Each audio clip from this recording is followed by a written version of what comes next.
Have you tried a faux bleach technique in your card making? Today we're going to do an ink blended background using that great technique, super simple by the way, and we're going to create an absolutely stunning card that I cannot wait to share with you. Let's get crafting. My project begins with a brick stencil. This one's by Hero Arts and Sizzix 2023 Christmas release of Candle Shop. I am using my Spellbinders Platinum 6 die cutting machine and I'm going to do a little dry embossing. So for my particular sandwich, I'm using platforms A and B, then my rubber mat, my cardstock with my stencil on top of it. Now I am using watercolor cardstock, a piece of chipboard, a piece of heavy duty cardstock, and then my top plate. Now this just happens to be the sandwich that works for me, but you'd have to work it out for whatever machine you have, even if it's the same Spellbinders, because not all machines are as broken in as others. I do run it through twice, and let's see how it comes out. I'm so excited. By being able to use a stencil in place of an embossing folder, you make your supplies go that much further. And this is fantastic. Look at that texture. It's perfect. Now I'm using Distress Oxides as my ink choices, and I'm going to be using Hickory Smoke and Black Soot for my grays, Fired Brick and Aged Mahogany for my reds, and Antique Linen. The antique linen is there to provide the glow from the candle that we're going to die cut. I am using a mask just as a guide to sort of see where I want that glow to be. After the antique linen is down, I am going to use all three of my colors, not including the black soot at this point, and I am just going to put color all over the place. Now, I know it looks like a hot mess. Trust the process. It comes out gorgeous. I really do like dark backgrounds, so you'll see that I went over this quite a bit. After my color is saturated enough, I'm going to take the black soot and go around all four edges of the outside. Again, don't worry about what it looks like.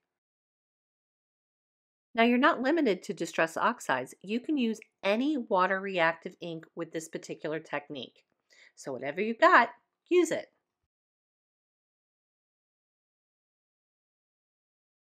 Now it's time to lift some of that color off that we just laid down. I'm using a water brush, but you can use a regular paintbrush and a cup of water if that's what you've got. I'm just selecting some of the grout areas in a specific color. So in this case, I'm starting where the black is, and I'm just drawing a line in the grout area with my water brush, tapping off the water, and the ink gets lifted off. Make sure that you wipe off your brush each time that you do that, however, because if you're in, say, the red, and then you just drag the red over to the gray will become red. Remember, you're lifting that ink off and into your brush, so you do need to remove the ink each time. I use that little puddle of water on the side. I also use my piece of paper towel. Don't forget, if you're doing a brick background, make sure you do vertical lines as well as horizontal lines.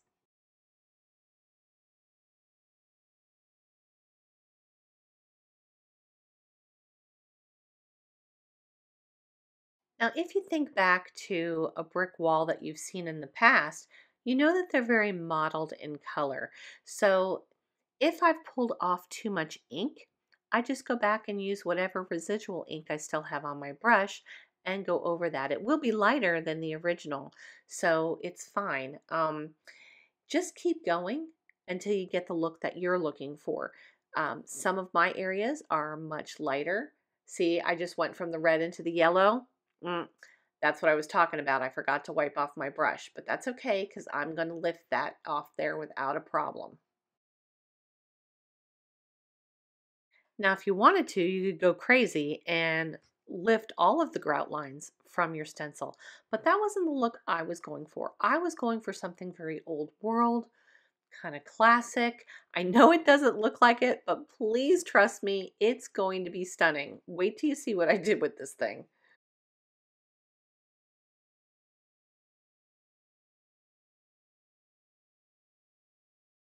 Now, once I've lifted off all the ink that I want to lift off, or that I think I want to lift off, I'm going to go back in with the Hickory Smoke and just pull out the black soot, soften those edges up a bit on the ink blending.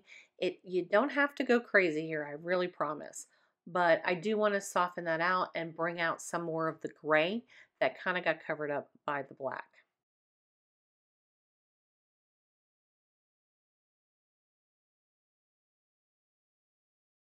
Once you're happy with your background, go ahead and set it aside for all that ink and water to dry.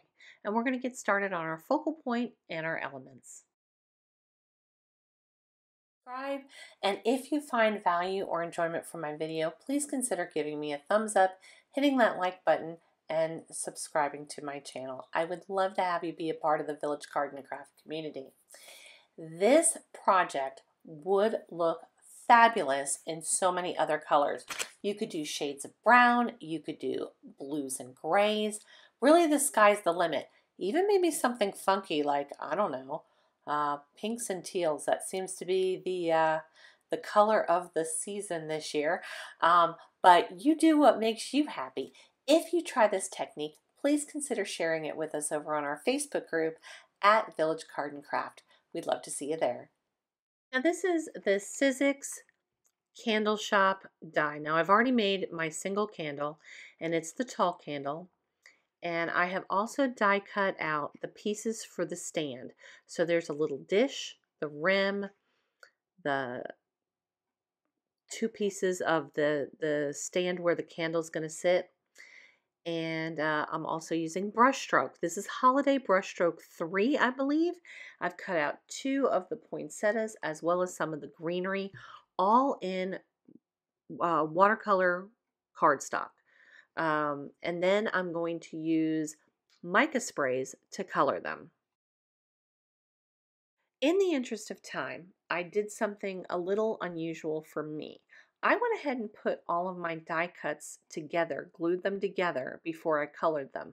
That's not something I typically do, but I knew I was going to be using mica sprays, which are quicker, and I figured maybe the color would kind of get stuck in some of the crevices of the glued together pieces and cause some shadowing, and it is exactly what happened. So it was a great decision on my part. But here's the deal. This card is for a wedding, and it's not just the card. I also constructed a box and I decorated the outside of the box. That's what we're doing right now. These are all the elements for the outside of the box, and I'm going to show you the card because it's very similar to the inside. Or to the outside of the box. But I knew I was going to be traveling because I'm leaving first thing in the morning, and usually my videos go up Friday night if I can manage it, and that's what my goal is to have this video go up so you guys can enjoy it this weekend. Okay, so this is a little splat box that I made out of a little cardboard box that was from shipping. And I'm adding my die cuts. I'm going to get them all done at the same time. I am using Specimen, fresh balsam, and tree lot. So I'm mixing some of the Halloween colors with the Christmas colors. And if you see that there's mica on the bottom, you really need to give it a good shake. Just be careful that if you shake it vertically, you may end up with some of the mica escaping from the top because I guess it's kind of like a pressure. So I kind of do them side to side when I shake them. That way the mica kind of stays towards the bottom but gets integrated in the bottle. I'm just spraying willy-nilly. Little light, little dark, a little water. I do wipe off the nozzle part before I put the cap back on. That way I don't get clogged nozzles because mica will clog. Now here I'm just adding some water. I want that color to move, and then I'm going to use a heat tool and set it and continue on until they look the way that I want them to look. Now, although the mica is really glittery, I didn't want it all over me, so I am using some reverse tweezers. Normally, I don't care if I get all inky. I kind of like it, but I do have to dress up for a wedding, and well, being green and shiny really wasn't the really wasn't what I was going for. So I'm just using those reverse tweezers to hang onto those die cuts because they are really light and they will fly away out of my little box here. There's no need to buy an expensive splat box. Just cut down one of your own boxes and stick a piece of paper towel in it. Heaven knows if you're a crafter, you're getting stuff online and they come in little boxes. I think this one came from scrapbook.com and it's tiny enough to use as a splat box. And rather than bore you to death, I went ahead and finished up all the other elements. I did cut 2 poinsettias. I made one lighter in Sugary Gumdrop and Party Cocktail, I think it is. And then the dark part is Yuletide. And then for the silver base, the stand for the candle, I did those in Frozen Fog, Empty Tomb, and Irongate. So I'm just going to adhere my background down to a black piece of card. Now I did cut everything down because the original card is 5 by 7 and this is going on the outside of the box that's going to hold the card. So I have cut the black panel down to 4 3/4 by 6 3/4 and the brick background down to 4.5 by 6.5. And I'm just using my Barely Arts Precision Craft Glue, which I have yet to refill. So I keep having to really squeeze it out from the bottom because I'm really at the end here. But I would make things much easier on myself if I just refill the darn bottle. Anyhow, I'm going to go ahead and glue that down and get this party started. Now you could certainly use double-sided tape or a tape runner if you so desire, but I tend to have to pick things up and move them around and the tape is much less forgiving. And like I said, this was for a really special occasion, so I wanted to make sure it was right. Before you put any glue on any of your elements, fiddle around with them on the front of your cardstock. See where you want them to be. I didn't quite know where I wanted the poinsettia. I kind of had the thought that I wanted it off to the side, but then I wasn't sure. Maybe it should have been up higher as if it was in the stand. But yeah, I just kind of fiddle around with it until I get it where I like it.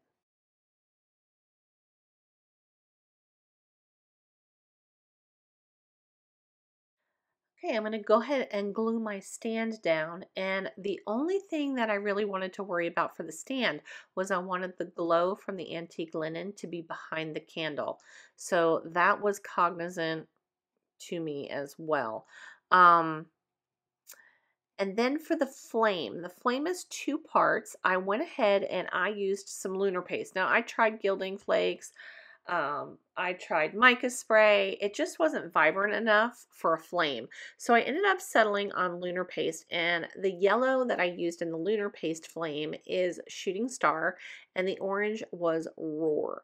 So those were new to me. I got them at Joann's during Black Friday because I got them for 50% off, and yay for savings. But yeah, so I'm going to go ahead and glue the candle. Now the candle, when you're using the stand, actually sits in the top of the stand. It's got a little curved piece for the bottom of the candle. It's really cool. This is a great die set. The first time I saw it, I just couldn't wait to get it. And I got that on sale too. So I was excited about that. So I'm going to go ahead and use my tweezers to kind of peel back the candle wick. The candle wick, I actually used a black alcohol marker on so that you could see it. And then I kind of pushed it down into the flame. All right, now let's get the rest of those elements on. Or not, because somehow I accidentally deleted the footage. So I apologize for being a bonehead, but I finished off the foliage with Distress Grit Paste in Snowfall because I wanted a snowy element. And the center of my poinsettias I finished off, I used Multimedia Matte and Distress Mica Flakes on the inside of the poinsettia. And here's how this turned out. It's just beautiful. Now that is the lid to the box, and this is the card that I made for the inside of the card. Now I did all 3 candles. I added congratulations happy couple on vellum that I put on a gray tag. Oops, that's not a good shot. And then on the inside, I had a little piece of the foliage, and it says, "Here's to a lifetime of happiness and love." And I hope you love this as much as I do. Let me know in the comments below if you'd like to learn how to make a custom size card box like I used in this project. And here's a few other playlists you can check out in the meantime. Until next time, I'll see you real soon.